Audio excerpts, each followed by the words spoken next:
Listo, doctora Claudia, muchas gracias por la invitación. Hoy vamos a hablar un poquito de teratogénesis, que es un concepto muy importante en la genética, porque pues es uno de los riesgos que van a ustedes a correr cuando ustedes formulen pacientes. El mensaje más importante que tienen que tener aquí es que cada vez que yo formulo un paciente a una mujer que está en edad fértil, tengo el riesgo de que esa mujer esté embarazada y pueda dañarla con ese medicamento que yo le formulé, o esa mujer se puede estar exponiendo a cualquier riesgo teratogénico, ya que tenemos una dificultad en Latinoamérica en general, y es que las mujeres no planean sus embarazos, las parejas no planean sus embarazos, y por lo tanto una mujer en edad fértil puede estar embarazada en cualquier momento y puede consumir o exponerse a alguno de estos riesgos. Ustedes ven acá cómo uno puede tener una clasificación de defecto, anomalía congénita, será la definición más grande. Defecto y anomalía es, en general, la tomamos como un sinónimo. Congénito, evidentemente, quiere decir que nació con esa alteración, con ese defecto, y básicamente los dividimos en dos. Unos serán los defectos estructurales, o sea que me cambia la forma, y otros serán los defectos funcionales, o sea que tengo un problema de función sin que yo vea una forma alterada. En el caso que el defecto me altere la forma, pues yo voy a tener una malformación congénita, así es como la llamamos. Por supuesto, son fáciles de ver las malformaciones que están en el exterior. Las que están en el interior a veces pueden ser un poquito más difíciles, por ejemplo, una cardiopatía congénita o, por ejemplo, una alteración del sistema nervioso central. Necesito generalmente imágenes para poderlas diagnosticar. Y las funcionales, pues tengo muchas. Tengo errores innatos del metabolismo. Tengo un niño que puede tener una sordera neurosensorial, pero yo le veo y la oreja y todo el pabellón y todo el canal auricular está perfecto. O tengo un niño que no puede mover una parte de su cuerpo y ese niño, pues yo cuando le veo la forma, no tiene ninguna alteración. Entonces, lo primero que hacemos clínicamente es tratar de detectar si esa anomalía es o ese defecto congénito será estructural, malformación congénita o funcional.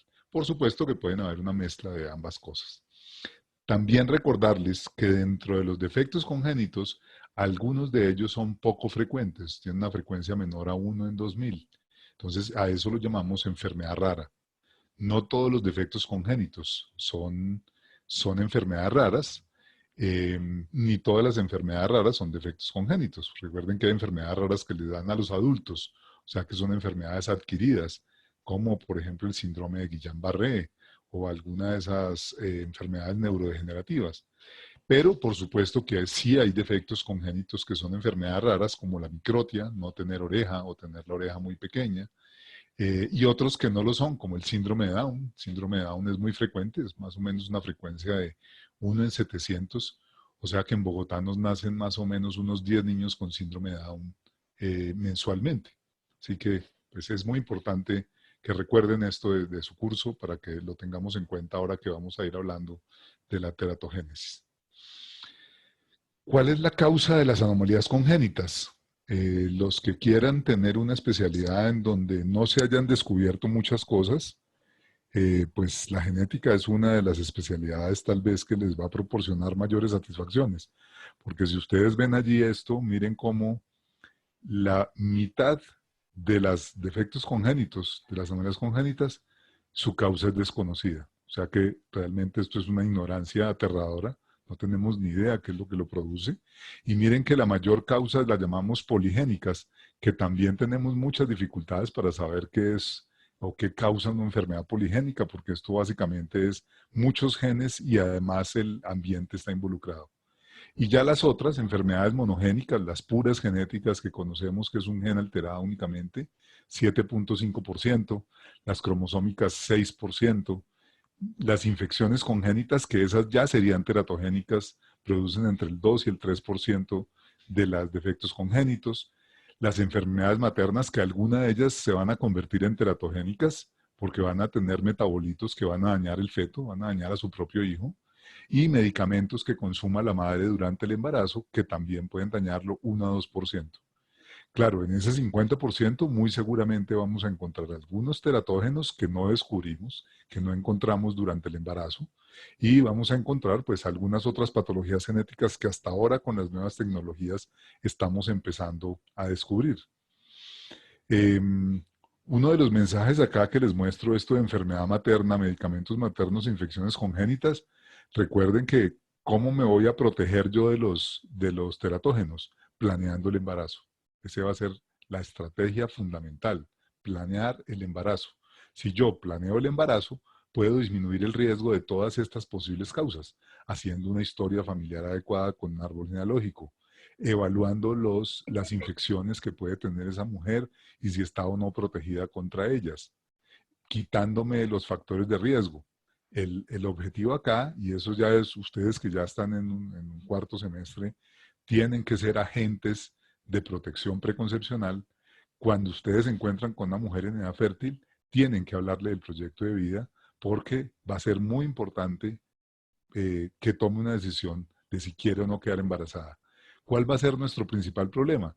Que al quedar embarazada una mujer sin haberlo planeado, generalmente se da cuenta que está embarazada por allá en la semana 10.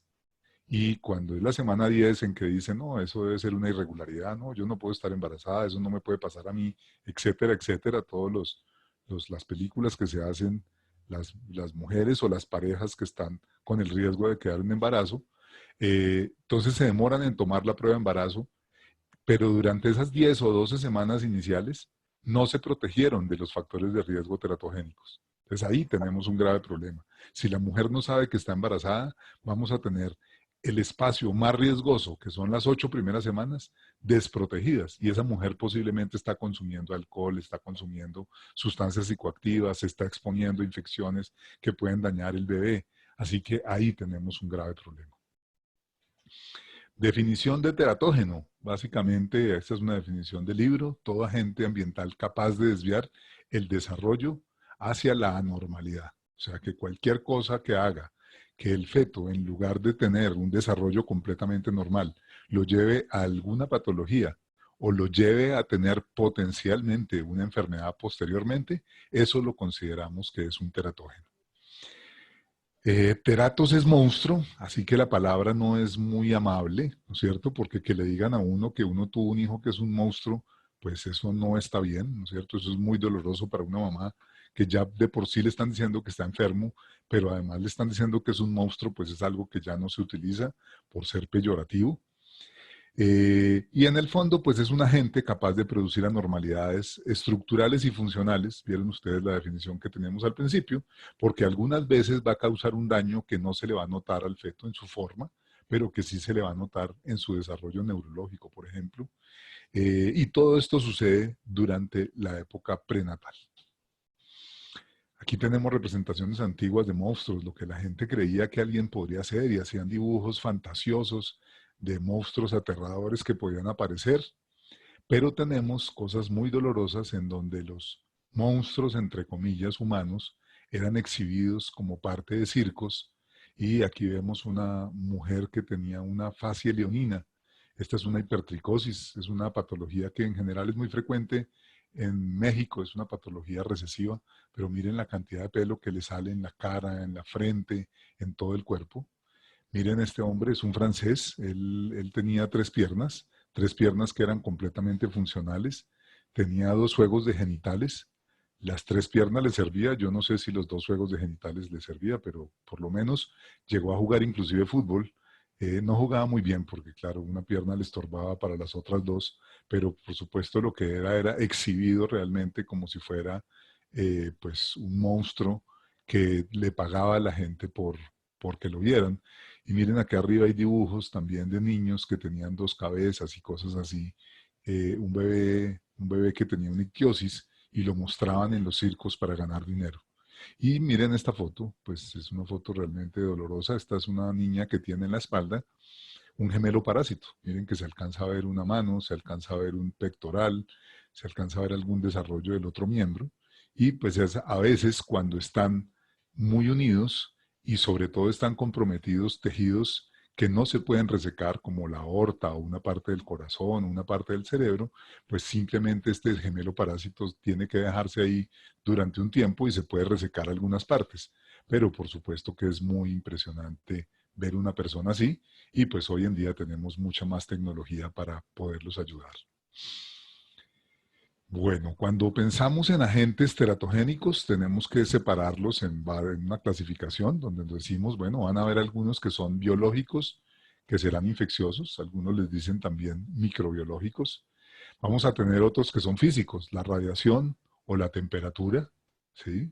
Vamos a tener otros que son químicos, que son sustancias que la mamá puede consumir durante el embarazo. Y por supuesto, hoy en día vamos a tener medicamentos que pueden dañar el feto. Pero así no se consuma nada del exterior, así no se entra en contacto con ningún microorganismo, entonces vamos a tener que el metabolismo materno podría ser una precursor de, de un daño teratogénico en que la mamá produzca eh, una sustancia que va a dañar el bebé. ¿Cuál de los siguientes será menos teratogénico? Ojo que es menos. ¿Cuál de los que hay ahí, los 5 que hay ahí, creen ustedes que causa menor daño al bebé? Bueno, la respuesta correcta aquí es la B, ¿sí? Lo menos teratogénico que conocemos de esas 5 opciones que tienen en la pantalla es la radiación ionizante, la energía nuclear. Ese es un mito que es muy interesante porque todo el mundo cree que realmente la radiación ionizante y las bombas atómicas producen daños. Pero les toco los otros puntos y ya les explico por qué no es esa. Trabajar en un cultivo de flores. Ojo con esto, ustedes son médicos. Eh, Cuando ustedes le preguntan a un paciente dónde trabaja y la mujer le dice yo trabajo en un cultivo de flores, por favor no se queden con esa respuesta. La señora puede ser la secretaria de presidencia del cultivo de flores y ella las únicas flores que ve son las que ponen en un florero, ¿sí? Cuando ustedes hacen un interrogatorio a una mujer que trabaja en un cultivo de flores, si ella realmente entra en contacto con las flores, si entra en contacto con los pesticidas y con todas las cosas que ellos usan, bueno, ella podría tener un riesgo. O sea que el trabajar en un cultivo de flores tiene algunos riesgos de tener, un daño en el bebé. Una herida por arma de fuego, pues será la gravedad, pero esto no se lo cree uno a nadie. O sea, en general, cuando uno va a un país desarrollado y uno dice, no, es que tuvimos tantos fetos heridos por arma de fuego, afortunadamente con el proceso de paz ha disminuido, pero en Colombia pasa que a una mamá embarazada le pegan un tiro en el útero y dañan el bebé. Eso es teratogénico, porque recuerden la definición. Cualquier cosa que produzca un daño en el bebé durante la etapa de gestación, por supuesto esto es algo que viene de afuera, puede matar al bebé, pero también lo puede dejar con una malformación, que no sería malformación, sino sería realmente una disrupción, porque no tiene problemas en los genes, pero lo daña. La diabetes mellitus materna vamos a ver cómo produce cardiopatías congénitas en un porcentaje muy elevado. Es casi unas 10 o 15 veces más de tener riesgo de que tenga una cardiopatía congénita una mujer con diabetes materna. Claro, si la controlo lo logramos manejar. La pielonefritis severa, eso no tiene nada que ver con el daño al bebé, pero produce una fiebre terrible y vamos a ver cómo la hipertermia puede producir malformaciones congénitas. Y lo que les decía de la radiación ionizante es muy interesante porque el mejor experimento lo hizo Estados Unidos lanzándole 2 bombas atómicas al Japón. Y después de que le lanzaron las bombas atómicas, mandaron a su mejor genetista de esa época, que era James Neal, a estudiar cuál era el efecto que había producido la radiación ionizante sobre la población de Hiroshima y Nagasaki. Y él duró casi 10 años haciendo estudios, viendo cómo esas mujeres que habían sido sometidas a la radiación ionizante, eh, qué les pasaba cuando quedaban embarazadas. Y lo que encontró fueron 2 hallazgos, que son los efectos que hoy tenemos. Primero, aumenta la frecuencia de cáncer de tiroides. Y segundo, aumenta la frecuencia de abortos espontáneos. Pero no produce malformaciones específicas, porque una radiación ionizante es muy grave, es muy dañina para el DNA. Entonces, imagínense ustedes que una radiación ionizante tipo bomba atómica le llegue al DNA de un óvulo, esa radiación no va a dañar el gen que produce el labio paladar hendido, ¿sí? No tiene cómo. Él daña muchísimos nucleótidos. Entonces, lo que se produce es un aborto o no se produce nada. Entonces la radiación ionizante, ahorita en Fukushima fue muy chistoso porque como a los 10 días de haber sido el maremoto y el daño en Fukushima, los periodistas empezaron a sacar fotografías de ratones que tenían dos cabezas y gatos con dos cabezas. Entonces decían, miren cómo la radiación está afectando la naturaleza. Cuando uno veía eso decía, esta gata estaba embarazada pues varias semanas antes de que estallara este reactor, luego no puede haber tenido un efecto teratogénico sobre ella. Entonces, ojo, es mentira que la radiación nuclear cause malformaciones, o digámoslo mejor, no hay evidencia de que las cause, ¿sí? El concepto general va a ser, yo no someto a una mujer embarazada a ningún riesgo, ninguno de estos 5 que hay ahí, a ningún riesgo la debo someter, por bajito que sea, ¿sí? Ese va a ser el concepto fundamental que vamos a manejar hoy. No, el gemelo parásito es muy parecido a los gemelos unidos, ¿no es cierto? Los gemelos que están unidos por alguna parte. Lo que pasa es que ese gemelo parásito, generalmente uno de los dos gemelos empieza a quitar la vasculatura del otro y hace un robo placentario. Y por lo tanto el otro gemelo no se puede desarrollar. Generalmente cuando están separados ese gemelo desaparece, se reabsorbe, pero cuando está unido a una arteria pequeña del otro gemelo, queda todavía funcionando. Y por supuesto, pues eso va a ser realmente muy complejo. Eso sería un problema entre genético y poligénico, ¿cierto? Los gemelos que están fusionados. El tema de la herida por arma de fuego cumple con la definición de teratogénesis porque es un agente externo que le daña algo al feto, ¿no es cierto? Igual que un trauma, igual que alguien le golpee de forma contundente con el puño o una patada, también el bebé puede sufrir un trauma y también eso se considera teratogénico. Entonces, en el caso del arma de fuego va a ser disruptivo porque la genética del feto no tenía nada que ver con que le peguen un tiro. Pero en el caso de los gemelos que están unidos, pues eso tiene algo de genética porque se sabe que en las mujeres que tienen gemelos o que en la familia hay embarazos múltiples, tienen un riesgo mayor de tener embarazos múltiples también. Y una forma de embarazo múltiple es este de gemelo parásito. Lo que pasa es que es muy poco frecuente. ¿Sí? Los gemelos siameses tienen una frecuencia más o menos de 1 en 100.000, 1 en 80.000, y estos gemelos parásitos tienen una frecuencia inusitada,mente baja de 1 en 500.000, 1 en 400.000. Así que es muy raro que aparezca. Entonces, pensemos en teratología, vamos a ver los principios. ¿Por qué no todas las mujeres expuestas a un teratógeno tienen hijos con algún problema? ¿Sí? Miren ustedes que la susceptibilidad depende del genotipo del individuo y la manera como este genotipo interactúa con el medio ambiente.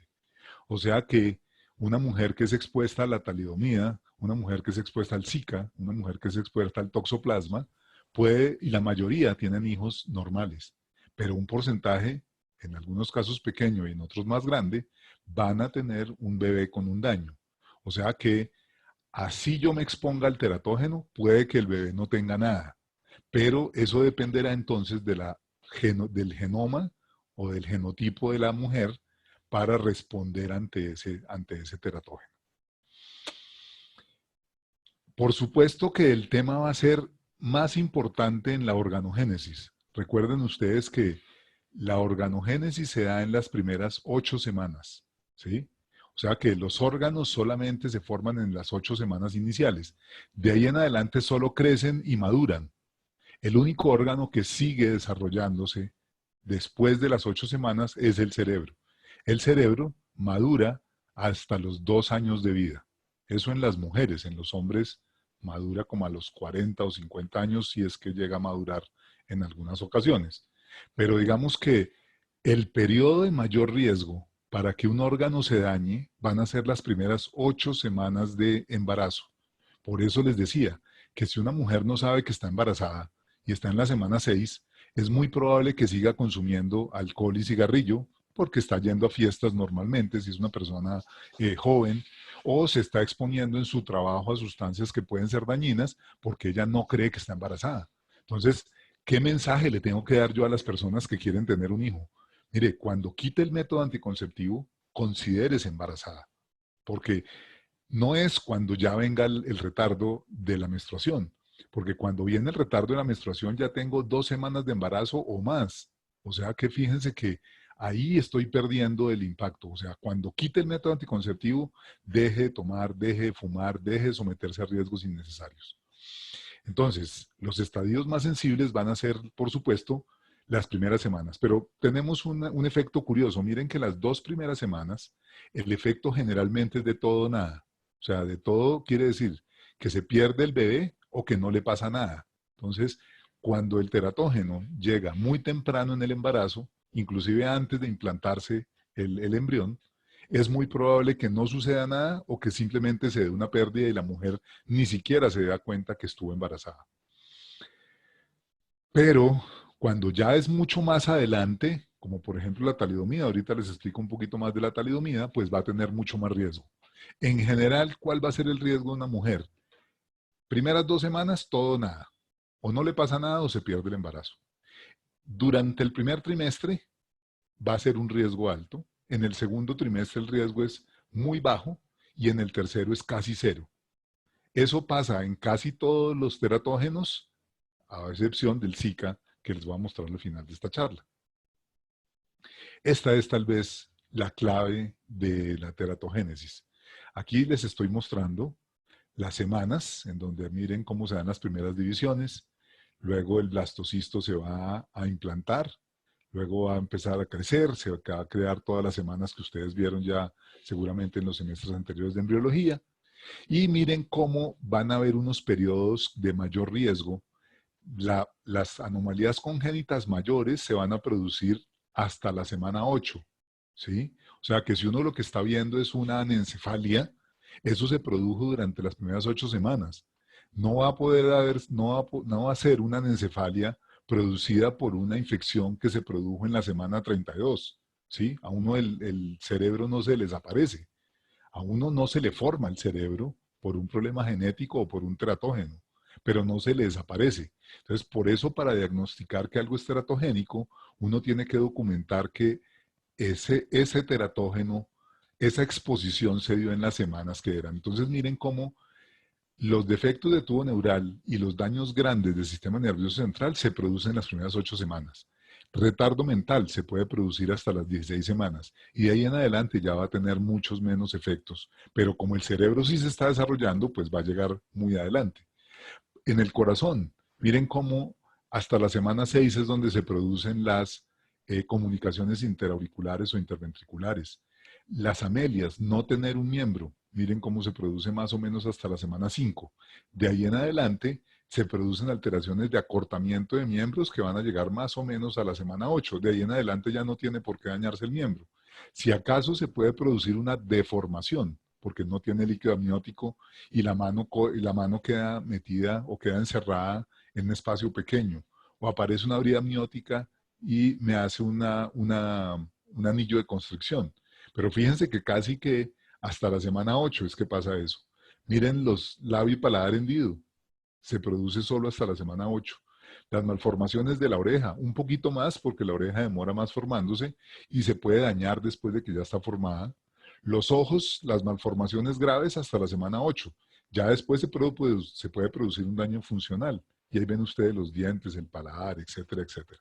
O sea que tengo un periodo de muy alta sensibilidad a un teratógeno en esas semanas y un periodo de menor sensibilidad en esas otras semanas que están ahí en verde. Luego va a ser muy importante en el momento en que me expongo al embarazo.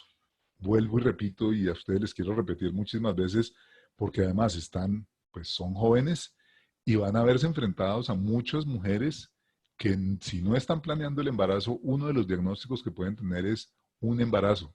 Así que cuando yo doy un medicamento que sé que es potencialmente teratogénico en una mujer, siempre tengo que preguntar la fecha de última regla, tengo que preguntar si está teniendo relaciones sexuales, si está utilizando métodos anticonceptivos, porque si tengo dudas, tengo que anunciarle que podría, si llegara a estar embarazada, ese medicamento podría dañar su bebé. Otro mecanismo es, necesitamos actuar con mecanismos específicos. O sea, esto es un tema fisiopatológico y para decretar que es un teratógeno necesito que tener una explicación clara. ¿Qué posibles daños causa un teratógeno en un bebé? Miren, puede inhibir la mitosis, o sea, por eso se producen hipoplasias o acortamientos de miembros o fragmentos o partes del cuerpo más pequeñas. Alteración en la integridad y función de los ácidos nucleicos, quiere decir que si no se reproduce adecuadamente la célula voy a tener una patología. Puede ser que no aparezcan precursores o sustratos, o sea, me daño el metabolismo. Puede fallar el transporte en la placenta y voy a tener una desnutrición del bebé, o puedo alterar una función enzimática, por supuesto voy a dañar al bebé. O sea que la otra cosa que yo tengo que pensar es que para declarar que algo es teratogénico, tiene que tener un efecto fisiopatológico para poder hacerlo. Miren, no todos los teratógenos llegan al embrión de la misma forma, ¿no? Y por supuesto la exposición va a ser muy difícil de medirla, porque además es algo que pasó hace 8 meses. Cuando yo estoy viendo una mamá con su bebé recién nacido, que tiene un defecto congénito, le estoy preguntando de algo que sucedió hace un tiempo largo. Y la mamá se tiene que acordar de cuánto fue la dosis, cuál es la ruta de entrada, cuál es la tasa de absorción en la circulación sistémica. O sea, son muchos factores que tengo que evaluar para saber si la mamá realmente se expuso a un teratógeno. Fuera de que esto es un problema que la mamá se va a sentir culpable, ¿no? No es fácil preguntar. Nosotros tenemos un sistema de vigilancia en donde preguntamos si consumió alguna sustancia como alcohol o psicoactivos. Pero si uno está delante del papá del niño y está delante de la suegra, difícilmente una mamá le va a decir, sí, no, yo es que consumía cocaína o bazuco o alguna cosa así, porque inmediatamente le van a echar la culpa de que ella fue la que le produjo el daño al bebé. O inclusive si está sola, ella se va a sentir culpable y va a negar que consumió esas sustancias. Hoy en día nosotros en la cohorte que manejamos en Bogotá, más o menos el 10% de las mamás con las que hablamos nos responden que consumieron alcohol durante el embarazo. ¿Cuándo en el embarazo? Generalmente al principio porque no sabían que estaban embarazadas.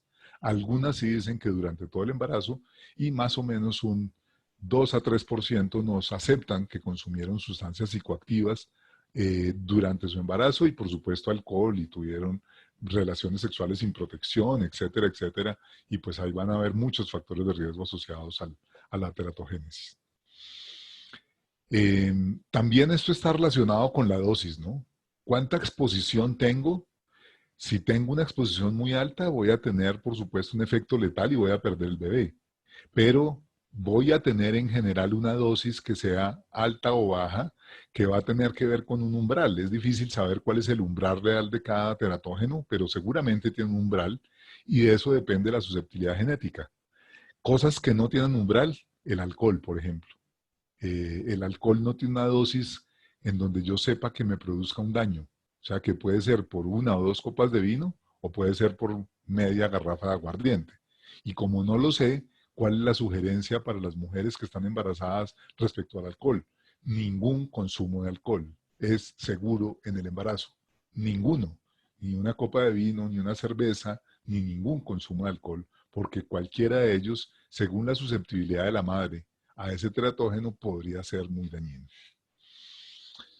Bueno, entonces, mucha gente empezó a trabajar a ver qué pasaba con esto de la teratogénesis, y a este señor Hill, en 1965, se le ocurrió que había unos criterios para definir que algo era teratogénico. Entonces, primero era la fuerza de asociación. O sea, que fuerza de asociación quiere decir que si yo hago una tabla de 2 por 2 y evalúo la asociación al estilo de epidemiología, pues me debe dar unos ORs o unos riesgos relativos altos. Eso quiere decir que las mujeres que consumieron el teratógeno o que se expusieron al teratógeno, un buen porcentaje tienen el niño con un daño y las que no, pues es un bajo porcentaje las que tienen el niño con ese daño.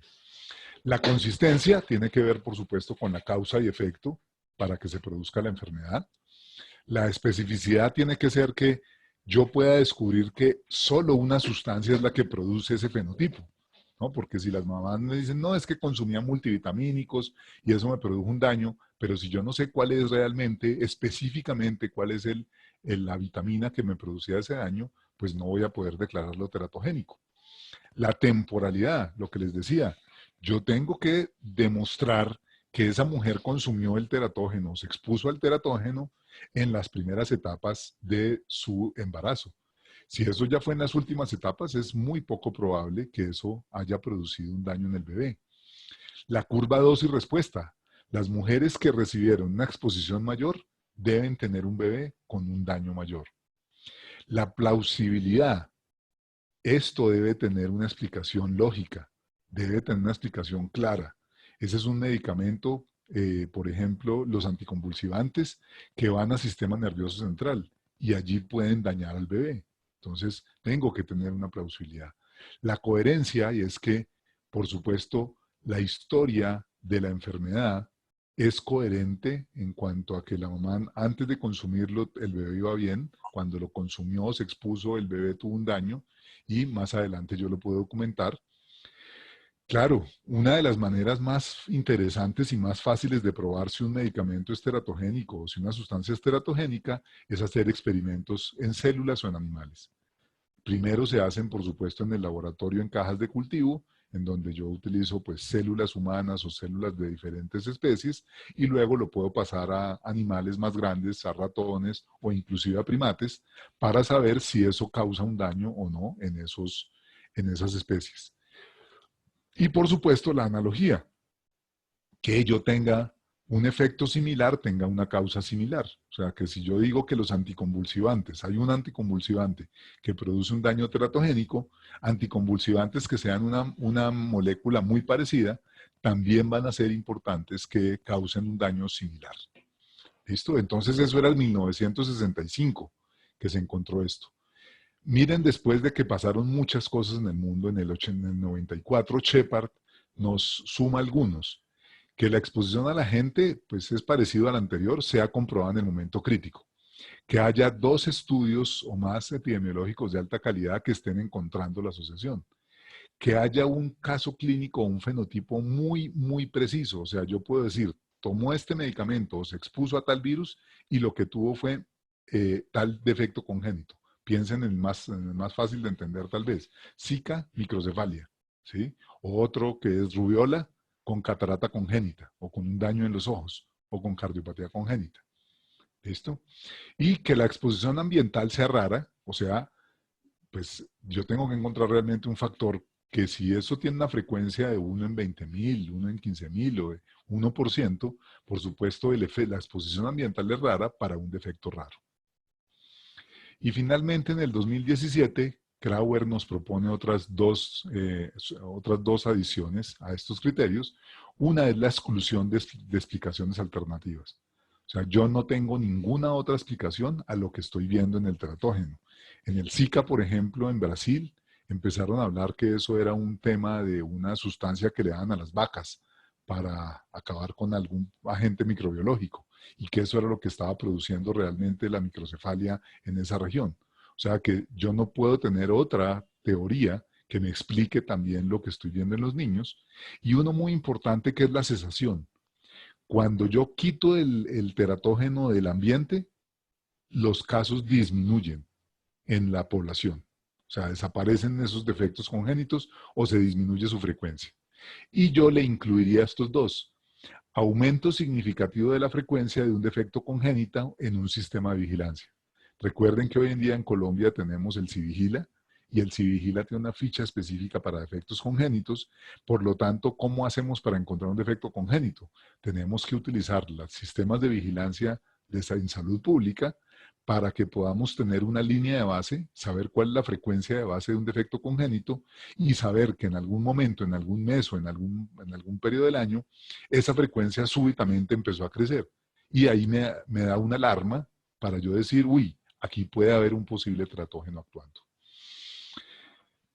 ¿Cómo se sabe que un agente es teratogénico? Este artículo de Williams es tal vez uno de los que más me gusta por la explicación que trae. Miren que hay 2 maneras de saberlo.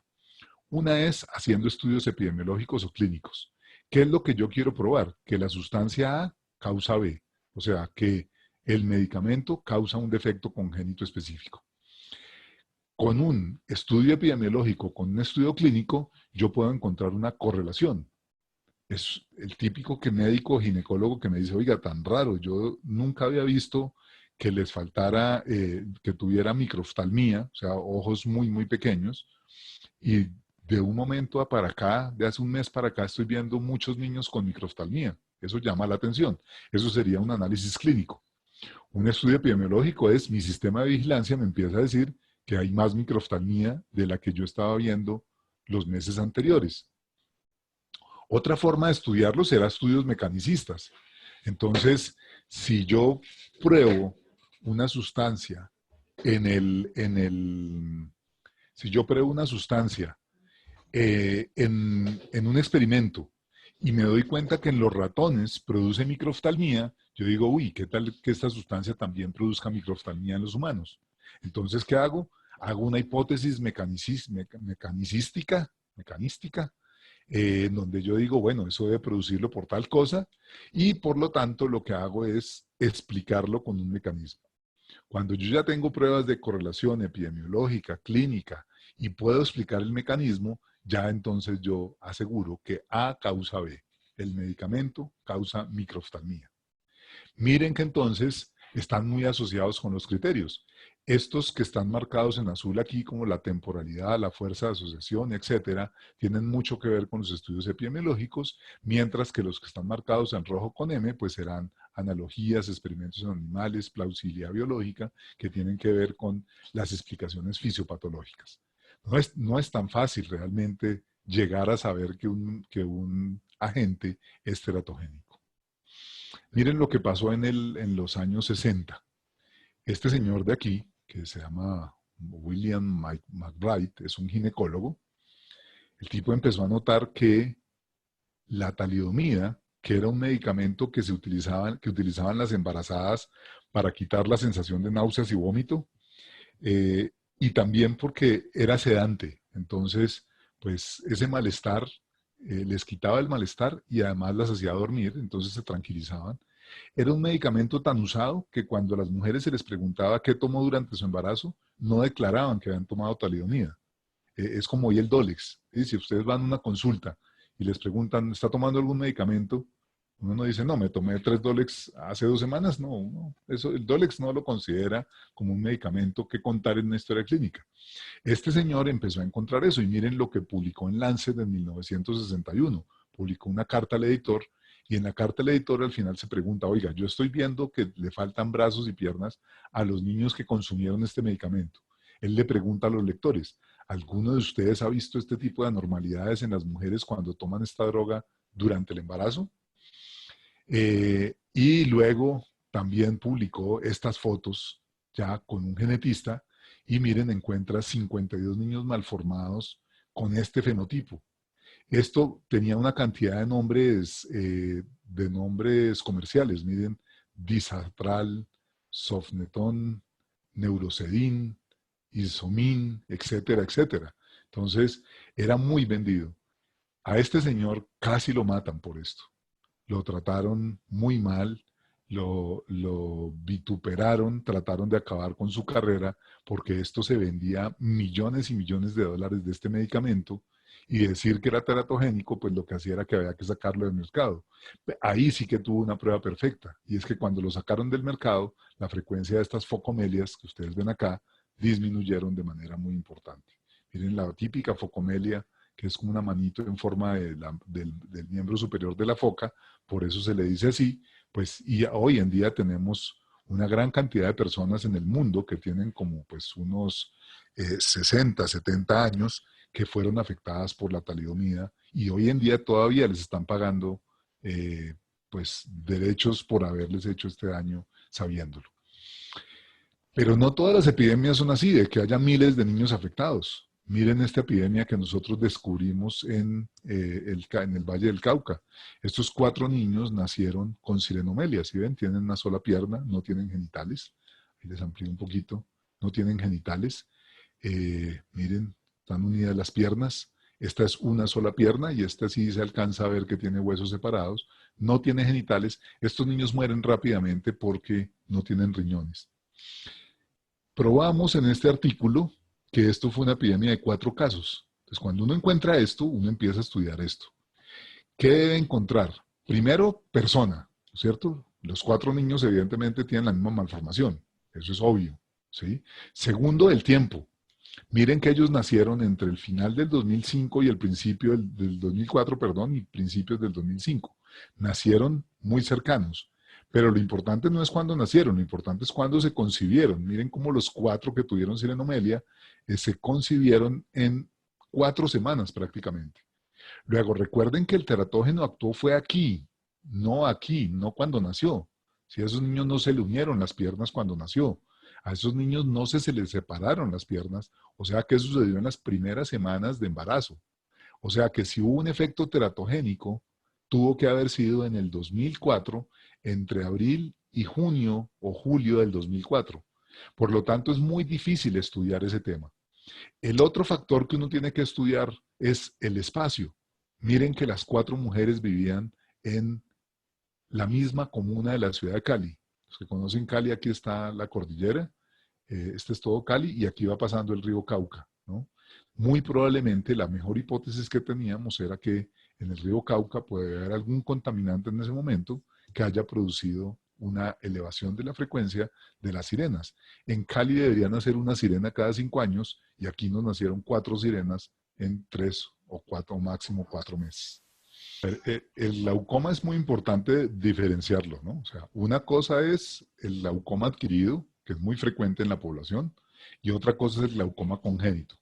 Usted no es tan fácil diagnosticar un glaucoma congénito porque muchos de ellos van a ser asintomáticos al momento del nacimiento. El típico glaucoma congénito que se diagnostica fácilmente es el que produce un crecimiento del globo ocular, ¿sí? Puede ser de ángulo cerrado, ángulo abierto, generalmente son de ángulo cerrado y produce un aumento del globo ocular, produce la protrusión del globo ocular y pues cuando el niño nace uno se da cuenta que tiene algún problema de esos. Esos generalmente son muy graves y van a terminar en la pérdida de ese ojo o si es bilateral de los ojos. Pero miren que se produce muy temprano, en las primeras 8 semanas, ¿sí? Este es el glaucoma clásico congénito que en general es muy, muy dañino.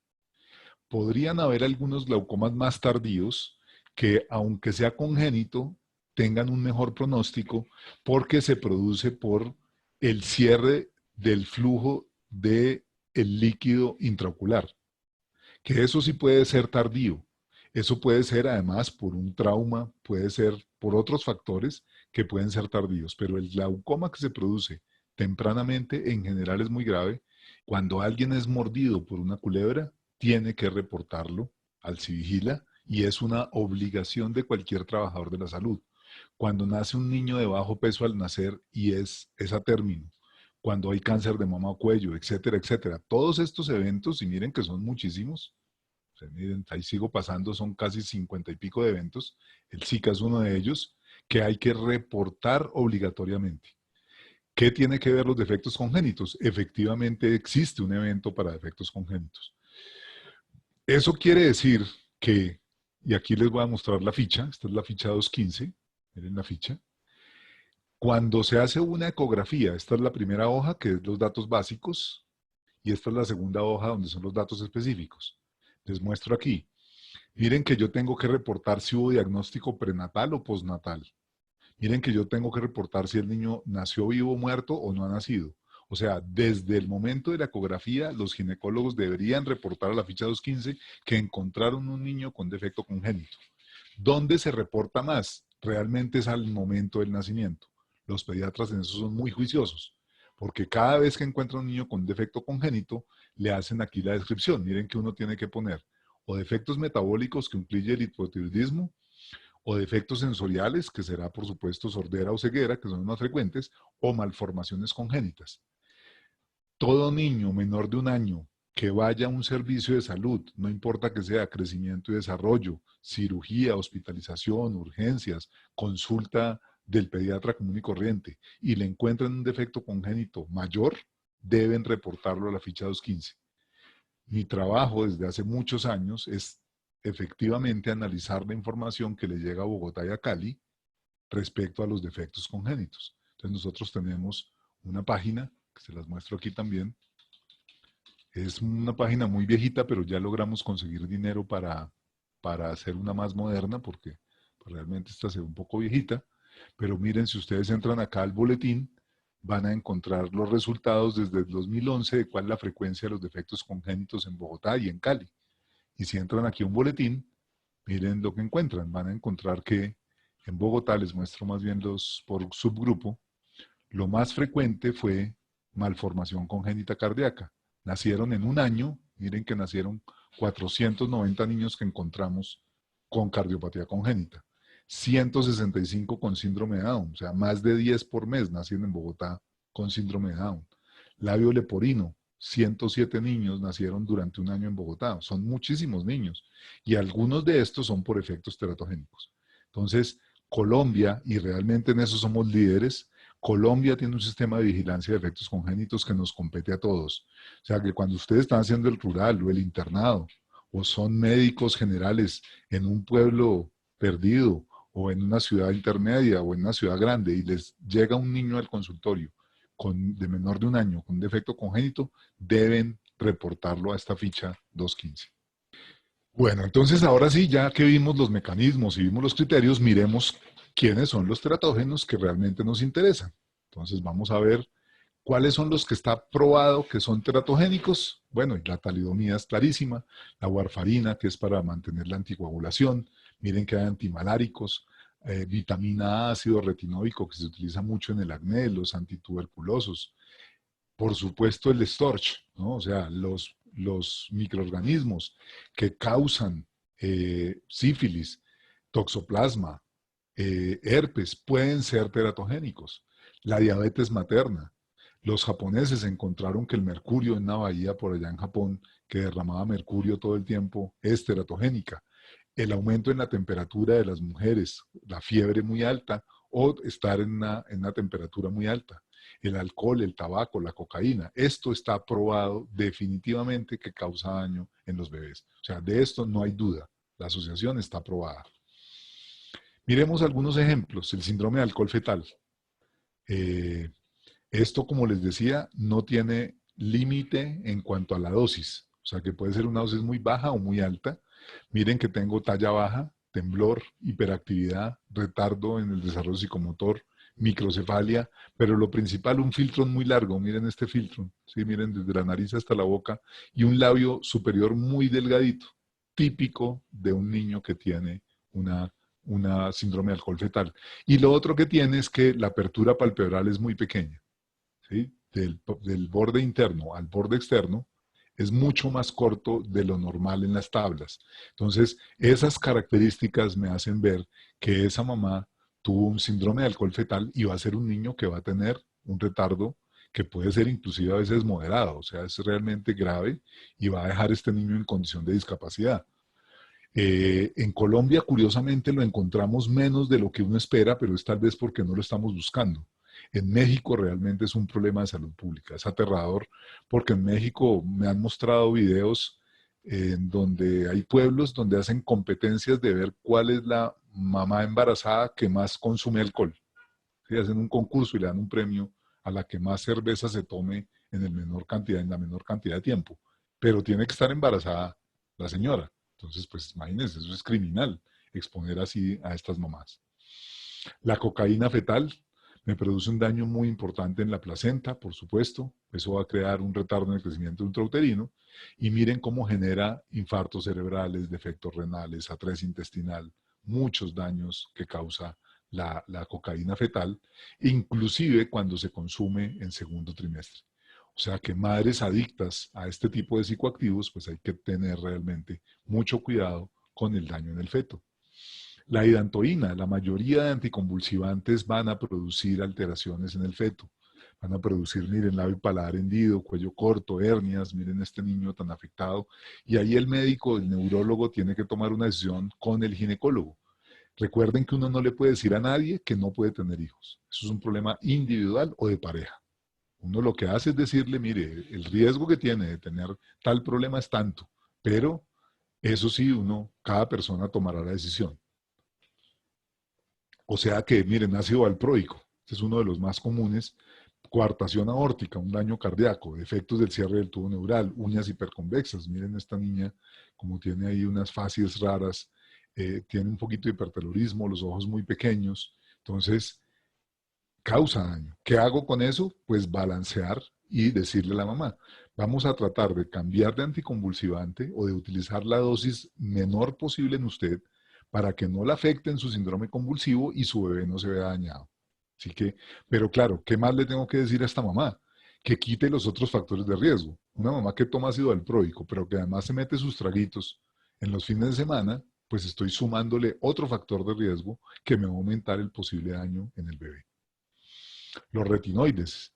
eh, Esto es una de las más utilizadas en acné severo, ¿no? Que es uno de los mejores medicamentos para estos acné conglobata que hay, que afectan principalmente personas adolescentes, pero que cuando los toman les hacen firmar 10.000 papeles diciéndole, ojo, que esto es teratogénico, es muy dañino para el feto, y sin embargo seguimos viendo mujeres que quedan en embarazo inadvertidamente y terminan teniendo pues daños en el sistema nervioso central principalmente.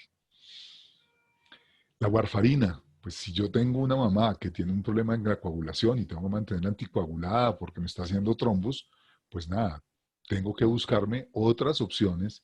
Podrían ser heparinas de alto peso molecular que tienen menos problemas teratogénicos, etcétera. O sea, tengo que buscar soluciones para que no se produzcan estos cuadros. El misoprostol, tenemos un problema muy grave y es que el misoprostol es utilizado para abortar, pero cuando no es bien utilizado, porque realmente uno debería utilizar misoprostol más mifepristona, por ejemplo, o otro abortivo cuando hacen interrupción voluntaria del embarazo, pero muchas de estas mujeres van, le dicen al farmacéutico, oiga, mire, tengo este problema, tengo un retraso desde hace 3 meses, ¿qué hago? Y el farmacéutico le da misoprostol y le dice, póngaselo intravaginal y tómese unas pastillas también, y cada farmacéutico tiene su formulación. Eso produce que sangre. Entonces la mamá cuando sangra piensa que perdió el bebé y después se da cuenta que no se produjo la interrupción del embarazo y por lo tanto voy luego a tener problemas, miren, en la cara, tengo alteraciones de parálisis facial, tengo alteraciones en los miembros, tengo alteraciones en orejas, secundarias a haber consumido misoprostol durante el embarazo. Los microbiológicos, miren el citomegalovirus, difícil de prevenir, porque no tenemos un agente que me pueda predecir que yo estoy infectado con citomegalovirus. En primer trimestre me produce, miren, microcefalia, ictericia, hepatosplenomegalia. El herpes simple me puede producir también daños en el sistema nervioso central y a veces cuando está en tercer trimestre podría producir infecciones herpéticas también en el bebé que ya se verían en la piel. El HIV en general no parece que tenga pues muchos efectos. Algún medicamento contra HIV se postuló que tenía, era un agente teratogénico, pero hasta ahora hay muchas dudas al respecto. La rubiola es obvia, pero es increíble la rubiola. O sea, hoy en día tenemos vacuna contra rubiola tanto para los niños como para los adultos. ¿Qué puede pasar? ¿Por qué a una mamá le puede dar rubiola? Porque tenemos en este momento una migración muy importante de Venezuela y allá parece que hay rubiola, así que hay que cuidarse mucho. ¿Cómo? Vacunando, ¿no es cierto? Y si una mujer tiene interés en quedar embarazada, pues primero evaluemos si ya le pusieron la vacuna contra rubiola. El toxoplasma, que viene generalmente en los gatos, ahí hay que tratar de prevenirlo. La sífilis, que está creciendo en todo Colombia, que es muy difícil, me causa también muchos daños. La varicela zóster, o sea que miren que hay muchos. Uno de los que más tuvimos y que más hemos estudiado, el Zika, ¿no? Entonces, el Zika, miren, 5.000 casos de defectos en el sistema nervioso central que sepamos, porque muchos de ellos interrumpieron. Miren el pico que se hizo según el Instituto Nacional de Salud. Esto es 2016, 2015, 2014. Miren cómo la frecuencia de microcefalia venía muy bajita. O sea, fíjense que el problema de los defectos congénitos asociados a tratógenos es que casi todos los defectos congénitos siempre están naciendo niños con eso. O sea, nacen unos niños, pues poquitos, pero nacen siempre. Esas son semanas epidemiológicas, pero miren en el 2016 cómo se dispararon los casos, porque el Zika además tiene un R0, pues me imagino no voy a hablar del R0 ahorita que todos hablamos de coronavirus, miren el R0 del Zika es descomunal, ¿no? De 2,5 a 6,8, o sea, todo el mundo quedó infectado súbitamente. Pero claro, al quedar infectado súbitamente, eso era una gripita, eso sí era una gripita, y por supuesto esa gripita no se notaba, pero en las mujeres embarazadas sí les produjo un daño cerebral. Nuestro problema está en dónde? Que cuando se produce el pico de la gripa, o sea, el pico de la sintomatología viral, no hemos visto todavía los casos que nacieron con malformaciones. Así que yo solamente empezaré a ver más o menos unas 30 y pico de semanas después de que empezó la epidemia, voy a empezar a ver niños con malformaciones en la ecografía. Y luego cuando yo vea el pico ya de, por ejemplo, microcefalia con Zika, fíjese todo lo que ya ha pasado. Realmente la población ya está completamente inmunizada. O sea que nuestra defensa para que aparezca un teratógeno es realmente el sistema de vigilancia que comentamos de defectos congénitos. Esta es nuestra publicación en donde también demostramos cómo el único defecto congénito que aumentó súbitamente en su frecuencia fue la microcefalia, a diferencia de los otros, y por eso pudimos probar la asociación con el Zika. Teratogénesis probable, radiación. Esta radiación no ionizante, no como la nuclear. Esta es la que producen los rayos X. Recuerden que todas las personas que trabajan con rayos X deben tener uno de estos marcadores que les dice qué tanta radiación tiene acumulada y tiene que estar muy preciso de saber cuándo está embarazada, si es una mujer. Entonces, radiaciones muy altas pueden ser teratogénicas. En general, para que la dosis sea teratogénica, realmente tiene que ser un estudio muy grande. Inclusive el estudio tal vez que más radiación se somete a una persona, que podría ser uno de estos estudios urológicos, en donde le dan medio de contraste y le toman como 5 o 6 radiografías de abdomen, ni siquiera esa llega a los 100 rats. O sea que realmente quienes están más expuestos a este problema son las personas que trabajan en los servicios de radiología. Inhibidores del ácido fólico porque se asocian con defectos de tubo neural. Algunos antibióticos como la streptomicina, es difícil de saber si sí o si no, porque aquí con la infección es difícil de saber si lo que produjo el daño fue la fiebre o el antibiótico. El litio se sigue discutiendo, recuerden que lo utilizan mucho para los bipolares. La diabetes mellitus, yo creo que ya teratogénesis probable, yo creo que ya yo la pondría ya en segura. La fenilcetonuria y los esteroides también tienen algunas dudas. Claro, esto lo que sucede es que aparecen publicaciones que tienen asociaciones positivas y otras que no. Ahí ven ustedes, cuando uno se somete a una radiación tipo rayos X, puede tener esto, retardo en el crecimiento mental, microcefalia, cambios en la retina y otras malformaciones con la radiación. Acuérdense que cuando se descubrió la radiación, no se sabía nada de esto, ¿no? Entonces muchas mujeres realmente que trabajaban con la nueva radiación fueron expuestas y tener niños que tuvieron graves daños. La diabetes mellitus, muchísimas cardiopatías congénitas. ¿Qué hay que hacer con una mujer? No se le puede decir no puede tener hijos. Lo que hay que decirle es, tiene que controlar su diabetes con hemoglobinas glicosiladas para saber que lleva por lo menos 6 meses con un control perfecto de su glicemia. Y eso va a disminuir el riesgo que tiene de tener una malformación congénita. Teratogénesis de dosas, la hipertermia, la quinina, esta que es contra tuberculosis, otros antibióticos, la aspirina siempre han dicho que sirve para todo y que produce todo tipo de daños, digamos que es difícil de probar que sean teratogénesis. La hipertermia en general, fíjense, una mujer embarazada que es sometida a una fiebre muy alta y por eso nos da miedo que el coronavirus pueda ser teratogénico, no porque llegue y atraviese la barrera placentaria, aunque ya hay un artículo que dijo que sí atravesaba la barrera y se encontró en la placenta de un niño, de una mamá que fue expuesta a coronavirus. Pero lo que sí podría producir el coronavirus es fiebre muy alta, y esa fiebre alta entonces podría generar, miren, retardo en el crecimiento, microcefalia, hipotonía, microftalmia, y por lo tanto, pues poder dañar el bebé.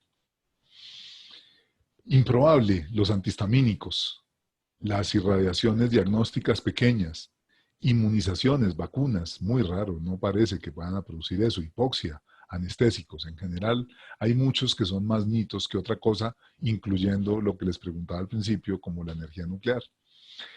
¿Qué hay que hacer con un medicamento? Cuando yo estoy frente a una mujer en edad fértil y que puede estar embarazada, pues tengo que buscar en mi vademecum qué categoría tiene. Miren las categorías que están clasificadas.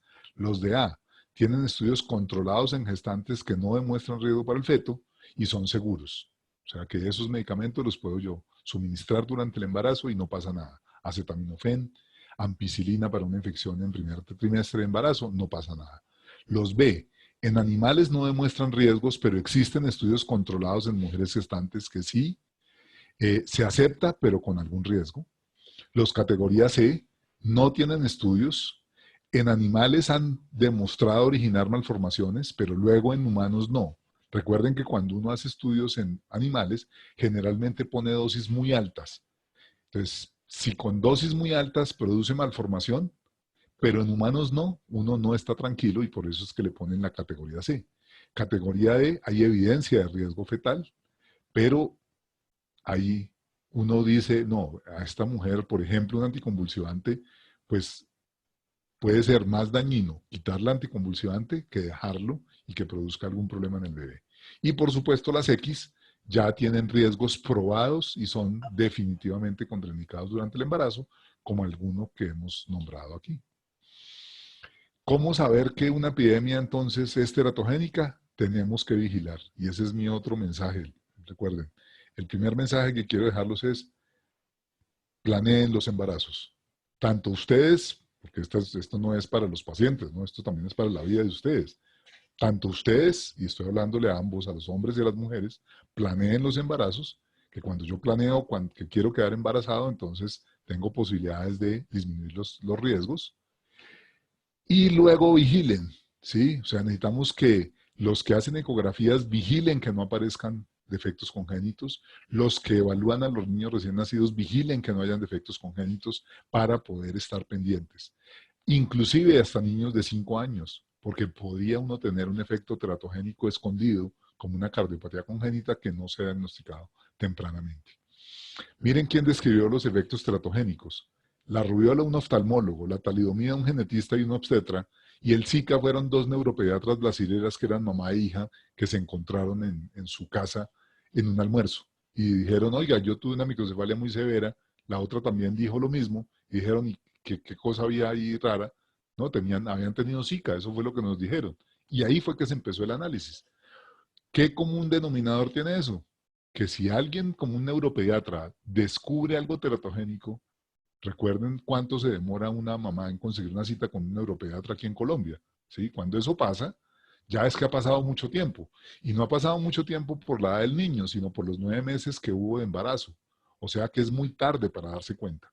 Por eso es que tenemos que estar vigilantes a que aparezcan defectos congénitos en la población y estar analizando si esos defectos congénitos pueden haber sido producidos por un teratógeno.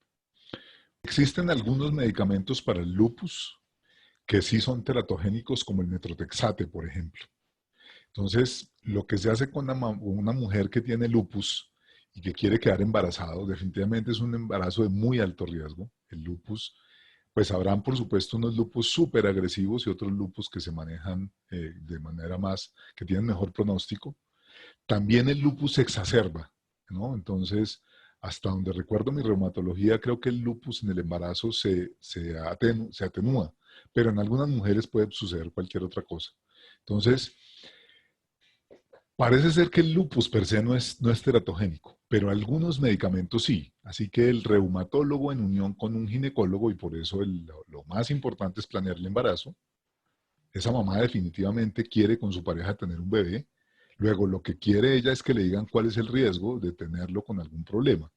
Entonces, por ejemplo, si está recibiendo metrotexate, pueden suspenderlo en el periodo periconcepcional o pueden bajar la dosis a lo mínimo posible para que se mantenga controlada. Puede llevarse a un tratamiento psiquiátrico también, a un control con psiquiatría, porque recuerden que el lupus está asociado a crisis emocionales también y eso lo exacerba. Entonces, es muy importante prever. Esto es un tema de planear los embarazos y de mirar cuál es el costo-beneficio de lo que yo voy a hacer. Puede ser que la mamá diga, no, yo no me quiero arriesgar, no quiero tener ese bebé, o sí lo quiero tener, pero pues pongamos todas las herramientas posibles para no dañar al bebé. Y ya veré qué hago. Recuerden que hoy en día tienen una opción que es la interrupción voluntaria del embarazo. Muchas parejas dicen, no, no importa lo que tenga mi bebé, yo lo voy a tener, eso ya es una decisión personal. Pero pues cada uno verá cómo lo hace. Pero nuestro trabajo como médicos es darles toda la información suficiente para que tomen la mejor decisión. Y si están siendo sometidos a un teratógeno que yo no puedo quitar porque tienen una enfermedad como lupus o un síndrome convulsivo, pues tengo que evaluar cuál será el mejor manejo posible para disminuir ese riesgo. ¿Sí? En Bogotá nacen 3 a 4 niños con microcefalia al mes. Punto. O sea, eso siempre ha nacido. Nosotros llevamos vigilando desde el 2011 y todos los meses nos nacen 3 o 4 niños con microcefalia, por diferentes causas. O sea, que nazca un niño con microcefalia es poco frecuente, pero no es, pues no es extrañísimo, ¿cierto? Entonces, ¿qué me dice que una malformación o que un defecto puede estar siendo causado por un teratógeno? Esto que ustedes ven acá, este pico. O sea, ¿por qué en un año 2016 tengo un aumento de casos en una semana epidemiológica que llegaron a 45 casos en una sola semana, cuando en Colombia, miren que habían más o menos unos 5 a 6 casos a la semana? Entonces, que haya una semana de 45 y que además venga precedida de una de 40 y de una de 30 y no sé qué, aquí yo digo, algo raro está pasando, ¿no es cierto? ¿Qué está pasando? Que 40 semanas antes de este pico de microcefalia fue el pico epidemiológico de Zika. Entonces, eso ya me da una relación muy importante en que puede ser teratogénico. Ahora, cambie esta gráfica y póngale sirenomelia. El problema es que sirenomelia va a ser una línea plana aquí, porque como le digo, en Cali deben hacer una sirena cada 5 años. O sea, ya no en semanas, sino póngalo en años. Entonces es muy poco frecuente. Entonces, para demostrar que hay una epidemia con 4 casos únicamente, yo tengo que demostrar estadísticamente que antes no habían casi casos, ¿no? Y eso fue lo que hicimos. Entonces, la demostración es la diferencia en las frecuencias, no que aparezca o no un caso. Eso es muy importante de tener claro. Entonces, lo que sucedió es que efectivamente, cuando analizamos hacia atrás a Cali, nacía más o menos una sirena por ahí cada 3 años, cada 4 años. Así que nazcan 4 en 4 meses, pues eso sí realmente es muy raro. Eso es muy poco probable y por lo tanto eso tiene una prueba estadística de que hubo una epidemia de casos de sirenomelia por el cambio en la frecuencia. Vale, doctor, gracias. Listo. Epidemias de malformaciones congénitas hay muy pocas en el mundo, es una cosa muy curiosa. Hay muy pocas en el mundo. La de talidomida es una. Por allá en Italia hubo de unos fémures cortos que nunca se pudo probar, y esta que nosotros describimos. Lo otro son los teratógenos clásicos que ya se habían probado desde el principio del siglo pasado. Entonces, en Colombia lo que sí vemos teratogénico es por citomegalovirus, por Zika, pues ya vimos, ya les mostré, lo que son los típicos del Storch o diabetes. O sea, cuando uno coge y analiza las cardiopatías congénitas y mira las mamás que tenían diabetes, ahí encuentra una frecuencia alta.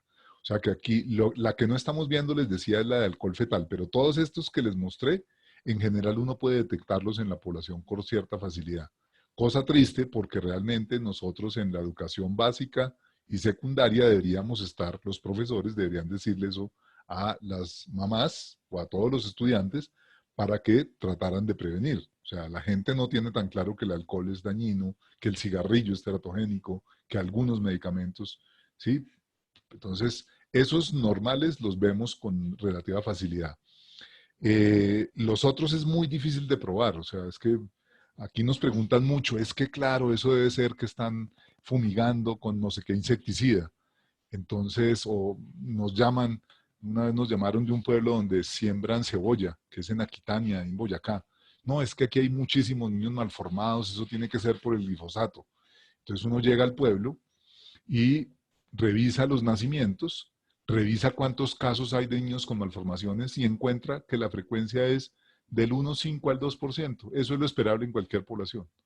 Claro, eso es muy notorio, porque en un pueblo pequeño ver niños que tienen labio y paladar hendido y el otro niño tiene microcefalia y el otro tiene hidrocefalia, la gente se aterra mucho. Pero cuando uno va y mira a los niños cuántos son, pues son el porcentaje esperado y ahí no hay ninguna elevación de ninguna frecuencia. Ahora, la respuesta de ustedes siempre tiene que ser que no se haya probado que eso es teratogénico, no quiere decir que no lo sea, porque muchas de estas cosas no hemos podido probarlas por tamaño de muestra. Entonces, siempre es, ante la duda, no se exponga. Una mujer en embarazo yo no la debo exponer a nada que haya una mínima duda de que eso puede dañar al bebé. No la debo exponer a eso. O sea, si está trabajando en un sitio de riesgo, la cambio de trabajo. Si está trabajando en una caldera, la saco de allí y la llevo a trabajar en la parte administrativa. Si está trabajando en una cosa de estas de flores, la cambio y la paso a un sitio que esté alejada de todos los posibles sustancias químicas a las que está sometida, ¿sí? Pero muchas de las cosas teratogénicas no se han podido probar simplemente porque no hay tamaño de muestra ni hay estudios suficientes para hacerlos. Claro, aquí estamos hablando de las sustancias que producen daño, ahora son sustancias que producen beneficios, o sea, que disminuyen el riesgo de tener daño.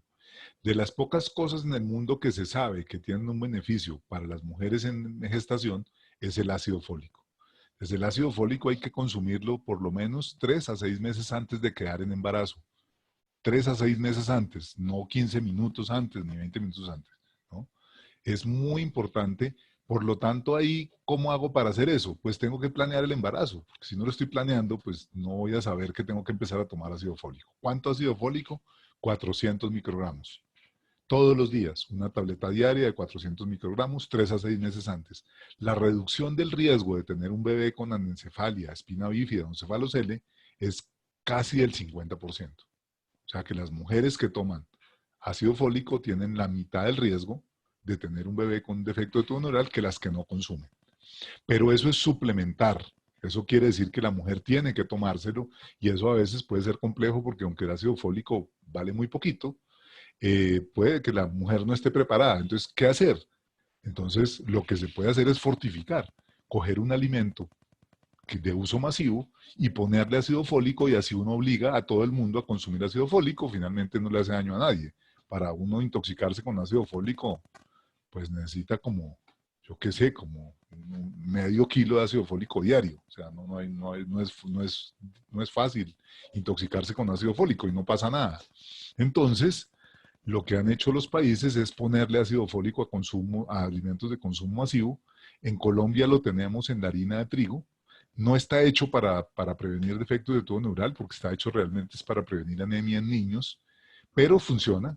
Entonces, pero tiene un problema, y es que la harina de trigo la consumimos aquí en Bogotá, en Boyacá, la consume Chile, pero hay regiones del país que no consumen harina de trigo, ¿no? Porque los paisas no consumen harina de trigo, sino harina de maíz con arepa. Los de Santander también consumen ese arroz, maíz amarillo y ese tipo de cosas. O sea que ahí tenemos una diferencia muy grande. Por lo tanto, lo más útil sería fortificar el arroz, pero no hemos podido en Colombia fortificar el arroz. Hay arroz fortificado, pero es más caro, o sea, no todo el arroz de Colombia está fortificado, solamente el de un cierto precio. Y eso es un inconveniente porque si el arroz más caro está fortificado, pues estoy exponiendo a las personas de mayor vulnerabilidad, que son las que no tienen recursos económicos para no consumir alcohol. Ácido fólico con arroz. Si ustedes compran, ya que hay mujeres aquí en edad fértil, deberían estar consumiendo todo el tiempo arroz con ácido fólico. Recuerden que no lo laven, porque el arroz, el ácido fólico en Colombia se lo ponen por fuera del grano y si ustedes lo lavan, botan el ácido fólico, o sea, pagan más por ácido fólico y luego botan la plata por el grifo. Entonces, tengan cuidado con eso, no hay que lavarlo para poder consumir la dosis necesaria y fortificarse y así prevenir los defectos de tubo neural. En general, la marihuana es más disruptiva que otra cosa, vascular. Entonces, la marihuana se le asocian pocos defectos congénitos específicos, ¿sí? Se asocia mucho más retardo en el crecimiento intrauterino y parecido a la cocaína también problemas de vascularización de la placenta. Entonces voy a tener niños de bajo peso, voy a tener niños prematuros y podría generar algo de disrupción vascular, o sea, podría generar a veces acortamientos en miembros. Es difícil probarlo porque, como le digo, no hay suficiente tamaño de muestra o no hay mujeres que acepten haber consumido marihuana durante el embarazo. Entonces no tenemos la información suficiente. Pero la asociación es con retardo en el crecimiento intrauterino y con placentas que empiezan a fallar y el niño nace prematuro. O sea, no tenemos defectos específicos. Cuando una mujer consume marihuana, es muy raro que consuma solo marihuana, ¿sí? A no ser, digamos, uno encuentra consumidores de marihuana sociales, que es lo que les gusta consumir, pero la mujer generalmente adolescente que consume marihuana, además de la marihuana, consume alcohol y consume cigarrillo. porque además la marihuana lo está metiendo en baretos y cosas de estas, por lo tanto está consumiendo otras sustancias que sí son teratogénicas. Entonces, ahí vuelvo y le digo, si alguien me dice, pero dígame doctor si la marihuana es teratogénica, el principio activo de la marihuana, lo que hay pruebas es de retardo en crecimiento uterino y prematurez, solito. Difícil probar otras cosas, pero que no hayan pruebas no quiere decir que no lo sea. O sea, que no hayan pruebas quiere decir que no tenemos la capacidad de probar que no lo sea. Así que es muy importante tener claro que una mujer no debe consumir marihuana durante el embarazo. ¿Listo? Pero también, si usted mira a una paciente, usted ve una paciente que está consumiendo marihuana y me dice, no, es que yo solo consumo marihuana, uno dice, uy, raro que esto sea así. Porque pues si va a una fiesta con marihuana, hay alcohol también, y hay cigarrillo, y hay otras cosas, y por lo tanto, pues uno está aumentando el factor de riesgo para que esta mujer tenga un bebé con algún problema teratogénico. Ahí con los energizantes y la Coca-Cola, el azúcar y todo eso, hay un problema del que les contaba con el ginecólogo que el laboratorio Grunenthal alemán pues casi lo manda a matar por haber dicho que era teratogénico. Eh, tenemos un problema en los cultivos de flores, porque a uno le gustaría ir a un cultivo de flores a ver y hacer un estudio de las mujeres que están ahí a ver cuántas tienen. No dejan, pues si no dejan evidentemente porque pues eso sería en contra de ellos. A ver qué le piensa hacer Red Bull, ¿sí? Entonces es muy difícil porque esto toca problemas económicos muy graves, ¿sí? Entonces es difícil. ¿Yo qué le digo a una mujer? No tome bebidas energizantes. Si me pregunta, ¿hay pruebas de que el Red Bull es teratogénico? Le voy a decir, no hay pruebas, pero eso no quiere decir que no lo sea. Entonces, ¿para qué la voy a someter a un riesgo que no debe ser? O sea que una mujer que esté tomando Red Bull todo el tiempo porque lo toma rutinariamente, si ella planea tener un embarazo, yo le diría, descontinúe el consumo de Red Bull. ¿Por qué es teratogénico? No, no sé. Pero ¿para qué se va a someter a un riesgo que no podemos medir? ¿Sí? Porque va a ser muy difícil hacer un estudio de consumo de Red Bull en mujeres embarazadas. No es fácil hacerlo y donde usted lo publique, Red Bull le van a mandar epidemiólogos a decirle que el estudio estaba mal hecho, que no tiene. Y es que medir exposición a un teratógeno es muy difícil. Con el glifosato han salido publicaciones innumerables de que es teratogénico. Cada vez que las analizamos, los estudios están mal hechos, no tienen el suficiente poder para demostrarlo. Pero le digo a una mujer que se someta a glifosato en el embarazo, no, no le digo porque hay dudas. Pero los estudios que han hecho no han logrado probar que son teratogénicos. Así que es muy difícil ese tipo de bebidas. Cualquier cosa que uno tenga eh, que esté en la zona gris entre medicamento y alimento, yo sugeriría que lo descontinúe durante el embarazo, que solo consuma. Ojo, durante el embarazo estoy diciendo cuando quite el método anticonceptivo. Recuerden, ¿no? Porque ahí es donde se da el embarazo y ahí es donde esa mujer embarazada no sabe que lo está y que está consumiendo posibles cosas dañinas. Entonces, yo lo que le diría a una mujer es, mire, cualquier cosa que esté en esa zona gris, medicamentos homeopáticos, eh, cosas de esas como energizantes, aminoácidos para hacer ejercicio en los gimnasios, ese tipo de cosas que uno no sabe y que seguramente nunca van a tener estudios porque son poco frecuentes de consumo, yo le diría, mire, descontinúe ese consumo de eso para estar totalmente tranquilos. Para hacer eso, ¿qué hay que hacer? Planear el embarazo y poderme sentar con esa señora y decirle, oiga, quite esto de la dieta eh, para que tenga una nutrición adecuada, un peso adecuado y quitemos los riesgos de tener un bebé con algún problema.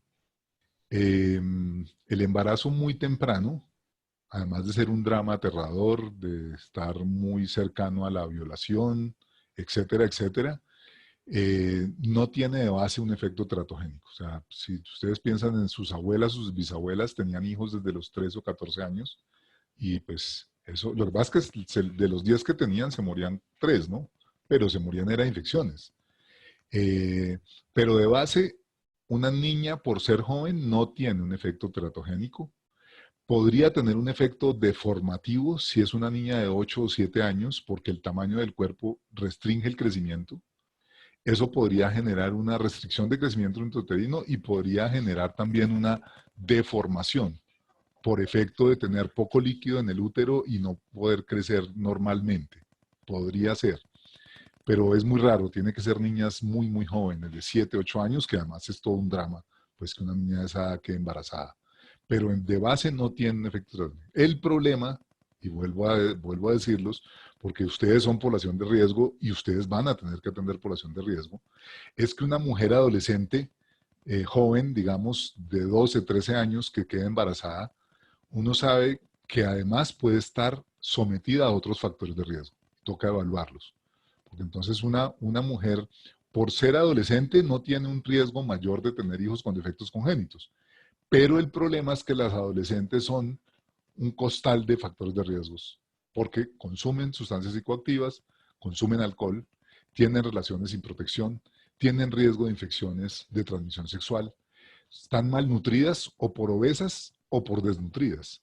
Entonces, lo que tengo que analizar son los otros factores de riesgo que sí pueden tener un efecto teratogénico. Entonces, la edad per se no tiene un efecto teratogénico, a no ser, como le digo, que sea muy, muy pequeña y que tenga un tema físico ahí de crecimiento. Pero la edad per se no es teratogénica. El problema es que pueden haber factores de riesgo asociados que sí causen un daño en el bebé. Y es lo que tengo que evaluar, ¿no? El cigarrillo. A ver, el cigarrillo tiene varias situaciones. Tiene las dos más grandes son labio y paladar hendido y cardiopatía congénita. Ese, digamos, será. O uno le puede sumar casi, yo le sumaría defectos craneofaciales, incluyendo hasta las orejas casi, y cardiopatía congénita. Si usted revisa la literatura, puede encontrar casi todos los defectos congénitos asociados con cigarrillo. Pero digamos que si uno quiere tener pruebas y en publicaciones nuestras, hemos encontrado asociación con malformaciones craneofaciales, principalmente labio y paladar hendido, eh, y cardiopatía congénita. El cigarrillo, también por el efecto de las otras sustancias que se utilizan al fumar, tiene un problema con la placenta, o sea que voy a tener restricción de crecimiento intrauterino y prematurez. Entonces ya configuro un cuadro ya más complejo. Lo que le digo es con el cigarrillo. Acuérdese, esto es un tema poligénico. O sea, tengo genes actuando de susceptibilidad y genes actuando de defensa. O sea, la mamá también tiene genes que la protegen. Pero si usted suma el cigarrillo que fuma la señora, y es muy probable que si ella fuma, la pareja fume.